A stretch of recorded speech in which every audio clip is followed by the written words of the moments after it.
What's good, YouTube? It is your boy Jerrell, Big Cool Fletcher, coming to you from Colossal Sports TV in association with 3kingsboxing.com.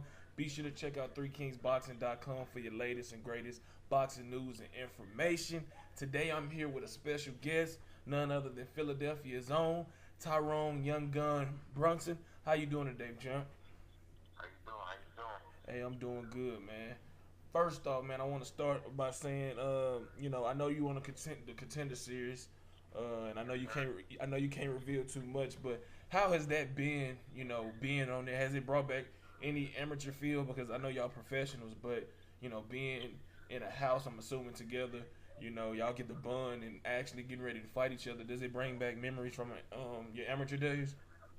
Yeah, I mean, it bring back memories like going to the nationals and you bond. You from Philly, but you bond with somebody from Tennessee or somebody from Kentucky, somebody from all over. But being in the house, it was just like it just brought back that kind of feeling and that kind of memory because we was there for at least 6 weeks together, and I mean, it was all love. It was all love. And then we got to fight each other, so it was like it was good and bad. Yeah, that's how it is sometimes. Oh, but your name is not the only one that sticks out. You got Shane Mosley Jr., you got John Jackson, you got John Thompson. When you heard of these guys, that would be joining you in this tournament, what was your first initial thoughts? At first, I didn't really know who was going to be on there until the last minute when everybody got picked, because it was just like crazy. It was a whole bunch of us, and like only 16 of us got picked. But when I did find out who was on there, I was like, okay, it's gonna be some good competition. So I was just ready, and I was prepared to fight them or do whatever I had to do to win. So could you speak on a little bit of the process of how you all were selected? Was it like any like how the Olympics are? Did you have to fight for the spot, or did they go based off resume or whatnot? I think it was somewhat of our resume, but we had a spar in front of Freddie Roach and all the producers to get on. And like I said, it was probably at least 50 guys, and 16 only got chose. So that was great. Definitely tell me that y'all were, standouts. Now I've been following your career for a while, what I'm saying? You had your fair shares of ups and downs. What do you think leading up? Do you think the experiences, good and bad, leading before this tournament, helped you, throughout this tournament? I think it did because, like I said, I'm a throwback fighter. I got a lot of good things on my resume. And me going to the house, and me going into the house and seeing them kind of fighters, I think I could beat all of them, or I can compete with all of them. I definitely agree with that. What are your overall thoughts on the middleweight division post, the Contender house? When you look at a Jamal, Charlo, Demetrius, Andre, Canelo, Triple G, Billy Joe Saunders, what are your thoughts on those guys, and how do you see yourself matching up with those guys if you ever get a chance to, fight them? All the guys that you just named, I got respect for them, and I like them as fighters. But to be honest with you, I'm not a middleweight. I fight junior middleweight. I just moved up to middleweight to fight in the Contender. Okay. After this over with, I'm coming back down to junior middleweight and continue my quest at junior middleweight. Okay, well, let me redirect the question. What are your thoughts on the junior middleweights, then? You got Jermell Charlo, you got Ishai Smith, or I'm not gonna say Ishai, no disrespect to him, but I'm talking about the champions, Mugaya, Jerrell. How do you see yourself faring against those young, strong, hungry guys? Shoot, I can match up. Like I said, I can match up with all of them guys perfectly. I mean, I think the WBO champion said my name in Ring Magazine, and then when we reached out to them, they had turned me down. Before I went on the show, I was number 11 for the IBF, hoping to get a crack at her. So, like I said, I'm ready for all them guys, and we can do it whenever. I mean, whenever they want to. My phone is always open, and my promoter the phone is always open, and from here we're just going to keep working, and hopefully one of them guys sleep on me, and we step up and get him. Speaking of Hurd, he's coming off of shoulder surgery, and I know he's looking for an opponent. That would be actually a good fight. Both of y'all have fan-friendly styles. Y'all come forward, guys. He a big puncher. I think you're a bigger puncher than he is. I think that would be a good fight for later this year. You know what I'm saying? He could, go ahead. Oh man, it'd be a great fight later on this year because the Contender is over November 9th. I'm done with that. Then I go back to my regular boxing career. But for me and her, he know who I am. I had beat one of his stablemates, Brandon Quarles, and he was there. He know what type of time it is, and I would love to fight him if he look for an opponent. But I believe Julian is number one, so me or Julian, that's why I'm rooting for getting next. Definitely. Speaking of J-Rock, y'all both Philadelphia fighters. Would you ever entertain the possibility of matching up with him, or you would do that just based off y'all friendship? To me, friendship in boxing is never personal. It's all business. So I wouldn't mind fighting J-Rock because his name has came up a couple times, and I don't know what happened on the business side, but if it come down to it, yeah, we going to definitely do it. All right, let's go back a little bit to one of your most recent victories over Kermit Cintron, a guy that was a former champion. We seen you get dropped twice, but come back to drop him twice and score the knockout victory in the 5th round. How was that atmosphere, fighting in Pennsylvania? Both of y'all guys being Pennsylvanians, I believe. Yeah, it was for the Pennsylvania state title. So how was that that environment? And tell me what was going through your mind, because like I said, both of y'all are big punchers, and y'all definitely delivered an entertaining fight. Just to go back through that night if you can, and describe that moment to people who, haven't really heard, your take on it in depth. That night, June 24th. Yep. It was a great fight because I know I was coming in as the underdog, and I know Kermit was coming back on his he was making his comeback. And we both signed with the same promoter, so the fight definitely made sense. And I always knew, since he was signed with King Promotion, and I was too, that the fight was going to happen. So once it did happen, like I said, he was making his comeback. But he didn't know I was training hard. I had one of the best camps of my life fighting him because he was coming to my backyard, Philadelphia, and I wasn't going to lose to nobody from Redden in my city. Every time I fight home, I always got this thing. I'm gonna defend my home. And there's no different who, if he came in or Charlo came in or Hurd came in. But yeah, I was in great shape for that fight. First round, it's probably even rounds, and then second round, I think. No, the 4th round when the second round I caught him with a left hook, so I knew there I could hurt him. And then the 4th round he dropped me twice. I was never hurt nothing. It was fast knockdowns, but I'm a veteran, so I like to stay down to get myself all the way together. And then I went back to my corner, and my coach said, "Man, listen, man, this guy ready to go. He can't hurt you." So the 5th round, he came out cocky, left himself open, and I caught him with the left hook right hand, dropped him. No, I'm sorry. I caught him with the left hook first. What's the left hook? Yeah. I think I caught him with the left hook first. Yeah. Then I dropped him, and then I caught him with the left hook right hand, and dropped him again, and then I just jumped on him and finished him in the 5th round. But that was like a tough fight because, like I said, the last thing to go on a fighter is his power, and he still was strong. So it was a great fight, man. Too bad it wasn't on Showtime or HBO or nothing because the world needed to see that fight.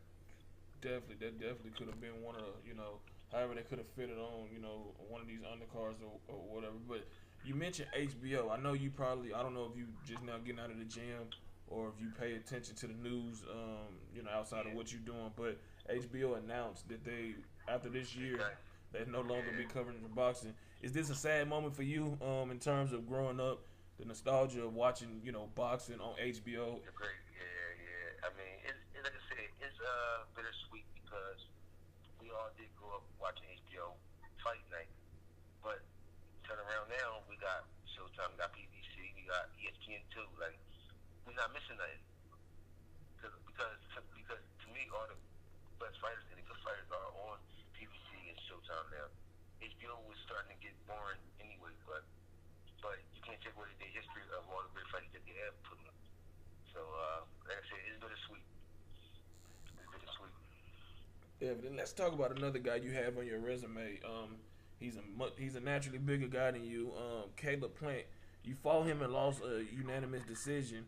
How do you rate his skills? Amongst the top 168ers. You got Uga Tage, Benavidez, Ramirez. Smith and Groves and those guys. How do you see him faring once he steps up? Because I think he's the mandatory to Jose Uga Tage, but he hurt himself. Yeah. So how do you see him faring?